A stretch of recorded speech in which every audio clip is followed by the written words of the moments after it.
멕시코 최북단에 위치한 치아와주 사막이 둘러싸인 이 작은 마을에는 라파스 쿠알리타라는 오래된 웨딩 드레스 가게가 있습니다. 이곳은 하루에도 몇 번씩 쇼윈도 앞으로 세계 각국의 여행자가 몰려드는 관광 명소인데요. 그 이유는 충격적이게도 시체로 만들었다는 마네킹 때문이죠. 마네킹이 처음 등장한 건 1930년 3월 25일 웨딩숍의 주인이었던 파스쿠알라 에르파르사는 봄 시즌 웨딩 드레스를 입힌 새 마네킹을 공개합니다. 하지만 이를 본 주민들은 경악을 금치 못했습니다. 마네킹이 얼마 전 죽은 그의 딸과 너무 닮아 있었던 것입니다. 파스쿠알라의 딸은 결혼식 당일 전갈에 찔려 목숨을 잃었다고 전해집니다. 한간에 떠도는 소문으로는 결혼식 당일 약혼자에게 버림받은 딸이 극단적인 선택을 했다는 이야기도 있죠. 진실은 알 수 없으나 한 가지 확실한 것은 가장 축복받아야 할 날 비극적인 사고로 딸을 잃었던 파스쿠알라의 상심은 이루 말할 수 없이 컸습니다. 딸이 죽은 후 돌연 자취를 감추었던 그는 얼마 뒤 죽은 그의 딸과 똑같이 생긴 마네킹을 전시하기 시작했습니다. 마네킹을 본 사람들은 파스쿠알라가 죽은 딸의 시신을 방부 처리해 마네킹으로 만들었다고 믿었죠. 딸과 똑같이 생긴 얼굴도 얼굴이지만 무엇보다 생생한 피부 표현과 미세한 주름들이 도저히 마네킹으로 보이지 않았기 때문입니다. 특히 손바닥한 손금과 갈라진 손톱, 거친 큐티클까지 남아있는 마네킹의 손은 사람의 가죽을 그대로 벗겨낸 것 같았습니다. 파스쿠알라는 꺼림칙한 소문에도 불구하고 적극적인 소명을 하지 않았는데요. 사람들 앞에서 마네킹을 한 번 내보이면 끝날 일이었으나 침묵으로 일관했죠. 그 때문인지 마네킹에 대한 소문과 목격담은 약 90년 가까이 꼬리에 꼬리를 물고 이어졌습니다. 마을 사람들은 마네킹을 리틀 파스쿠알라고 불렀으며 그녀의 시선이 나를 따라 움직이는 것 같다고 수근거렸습니다. 까다로운 마네킹 관리법은 이런 소문을 더욱 부처질했습니다. 이 오래된 마네킹은 일주일에 2번 닫힌 커튼 뒤에서 옷을 갈아입었습니다. 이 일을 할 수 있는 건 가게 주인과 소수의 직원뿐이었는데요. 입이 무겁고 오랜 시간 신뢰를 쌓은 직원만이 가능했죠. 그녀의 옷을 갈아입히는 일을 맡았던 소니아 부르시아가도 그중 하나였습니다.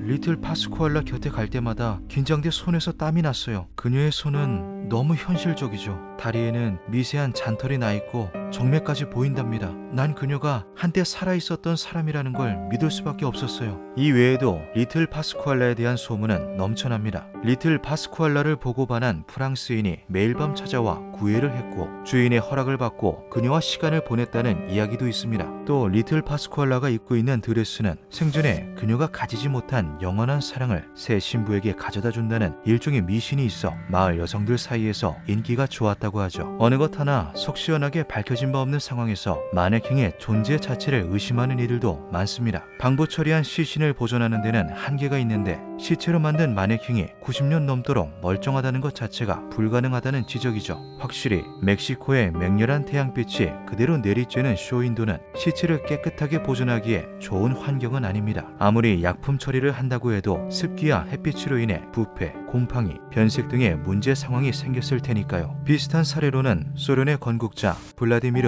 레닌을 들 수 있습니다. 1924년 1월 사망한 그는 사후 방부 처리되어 현재까지 모스크바 붉은 광장의 대리석 묘지에 전시되어 있는데요. 세계에서 가장 완벽하게 보존된 시신으로 꼽히지만 이를 위해서는 매년 한화 2억 원의 비용이 들어간다고 합니다. 게다가 매일 관리를 위해 투입되는 전담팀이 있음에도 시신에 곰팡이가 피는 것을 막지 못해 여러 신체 부위를 교체해야 했죠. 반면 시신이 미라화됐기 때문에 처음과 같은 모습이 유지될 수 있다고 주장하는 이들도 있습니다. 사망한 지 126년이 됐으나 시신이 부패하지 않은 성녀 베르나데트의 사례나 90년 전에 폐렴으로 사망한 이탈리아 소녀 미라를 그 예로 들 수 있죠. 극히 드물지만 비누화 현상으로 시신이 부패하지 않고 탄성 있는 상태로 유지되는 경우들입니다. 하지만 리틀 파스쿠알라의 외형은 한눈에 보기에도 미라가 된 시신이라기보다는 사람을 본떠 만든 모형에 가깝습니다. 다만 모형의 일부분이 실제 사람의 것을 보는 것처럼 정교하고 세밀하다는 게 꺼림칙할 뿐이죠. 여기에서 우리는 인간 박제 가능성을 생각해 볼 수 있습니다. 박제는 동물의 사체를 재료로 생전 모습과 똑같은 모형을 만드는 것인데요. 겸도라고 하는 작업을 통해 동물의 가죽을 최대한 손상 없이 벗겨내는데 이때 털과 손발톱 등은 고스란히 남기고 보존할 수 없는 안구는 유리나 아크릴 등으로 만든 의안으로 대체한다고 합니다. 벗긴 가죽은 화학약품으로 부패 방지 처리를 하고 뼈대에 다시 입혀 생존 모습과 비슷하게 형태를 잡죠. 사람을 박제한다는 것이 끔찍하게 느껴질 수도 있지만 사실 인간을 박제한 사례는 역사 속에서 쉽게 찾아볼 수 있습니다. 호텐토트의 비너스라고 불렸던 남아프리카 공화국 코이코이족의 여성 샤키 바테마는 가슴이 크고 엉덩이가 돌출됐다는 이유로 사후 박제돼 프랑스 박물관에 전시되었습니다. 19세기 프랑스의 한 박제사가 칼라하리 사막의 무덤에서 도굴한 부시맨족의 시체로 만든 것으로 알려진 엘 네그로도 인간 박제 사례로 유명하죠. 이렇듯 소문만 무성하던 90년의 미스터리는 2017년 전혀 없던 뜨거운 논란에 휩싸입니다. 리틀 파스쿠알라가 어느 날 갑자기 바꿔치기 당한 것인데요. 여느 때와 마찬가지로 드레스를 갈아입고 나타난 리틀 파스쿠알라. 하지만 그녀가 돌아왔을 때 사람들은 예전의 그녀가 아니라는 것을 단박에 알아차렸습니다. 이목구비가 정리된 것처럼 보이는 얼굴은 전보다 더 정교하고 사람답게 바뀌어 있었지만 그전 같은 온기도 생기도 매력도 느껴지지 않았죠. 90년 가까이 처음 모습 그대로 같은 자리를 지켰던 리틀 파스쿠알라는 무슨 이유로 바꿔치기 당한 것일까요? 혹자는 마네킹이 더 버틸 수 없을 만큼 부패돼 새 마네킹으로 교체할 수밖에 없었을 것이라고 말합니다. 어떤 이들은 가게 주인이 리틀 파스쿠알라를 비싼 값에 팔아버렸기 때문에 대체품을 놓아둔 것이라고 주장하기도 하는데요. 진실이 무엇이든 그녀의 행방은 여전히 밝혀지지 않은 상태입니다. 분명한 것은 이제 쇼윈도에서도 그녀를 볼 수 없다는 것이죠. 기묘한 밤이었습니다.